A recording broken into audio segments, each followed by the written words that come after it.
विधानसभा चुनाव को देखते हुए सचिन पायलट भी एक्शन मोड पर आ गए हैं। पहले सीडब्ल्यूसी का सदस्य बनाया, उसके बाद ताबड़तोड़ सभाएं उनकी ओर से की गई। टोंक में सभा की गई और ब्यावर में सभा की गई। और कल जिस तरह टोंक में जनता के बीच गए, जनता की समस्याओं को सुना, उसके बाद केंद्र की बीजेपी सरकार पर हमला बोला। उन्होंने कहा महिला आरक्षण बिल लाकर जो है बीजेपी वाहवाही लूटने का काम कर रही है, लेकिन कांग्रेस ने इसे राज्यसभा में पास करवाया। उस वक्त इसको लागू कर देना चाहिए था, लेकिन केंद्र की बीजेपी सरकार ने नहीं चाहा कि लागू हो। अब लागू तो कर दिया, लेकिन इसमें कंडीशन लगा दी।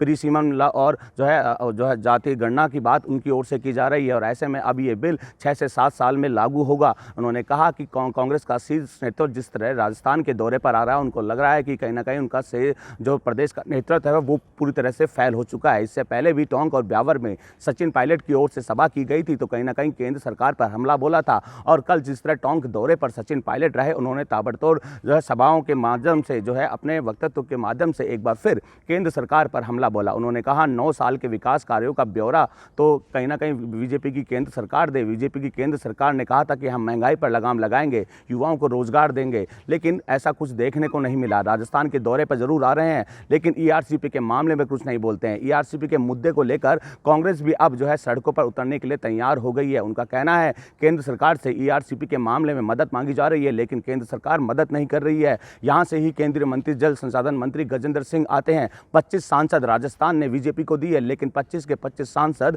चुप्पी साधे हुए हैं। ऐसे में ईआरसीपी का मुद्दा भी बुनाने की कोशिश कांग्रेस करने में लगी है। सचिन पायलट टोंक से चुनाव लड़ेंगे या नहीं लड़ेंगे, इसको लेकर सचिन पायलट ने मंच से कहा कि पिछली बार विधानसभा चुनाव में आपने मुझे भारी मतों से जिताया था, इस बार भी आप मुझे भारी मतों से जिताएं, हालांकि उससे अधिक मतों से जिताएं। इस तरह की बात सचिन पायलट की ओर से की गई थी। हालांकि सचिन पायलट की ओर से संकेत दे दिए गए हैं कि वो इस बार जो है टोंक से चुनाव लड़ने की सोच रहे हैं। हालांकि कहां से चुनाव लड़ेंगे इसको लेकर सचिन पायलट की ओर से किसी तरह का जवाब नहीं दिया गया, लेकिन मंच के माध्यम से जिस तरह उन्होंने भारी मतों से जनता से अपील करी कि भारी मतों से मुझे जिताया इस बार भी, तो इससे साफ संकेत मिल रहे हैं कि सचिन पायलट जो है टोंक से चुनाव लड़ सकते हैं। क्योंकि इससे पहले जब जो है जन संघर्ष यात्रा उनकी ओर से अजमेर से शुरू की गई थी, तो कयास ये लगाए जा रहे थे कि सचिन पायलट अजमेर से चुनाव लड़ेंगे। फिर सीडब्ल्यूसी का सदस्य बनाने के बाद वापस ब्यावर में उनकी ओर से सभा की गई, तब भी चर्चाओं का दौर चल रहा था कि सचिन पायलट जो है अजमेर से जो है चुनाव लड़ सकते हैं। लेकिन अब टोंक में जिस तरह सभा के माध्यम से, संबोधन के माध्यम से उन्होंने कहा कि मुझे भारी मतों से जिस तरह आपने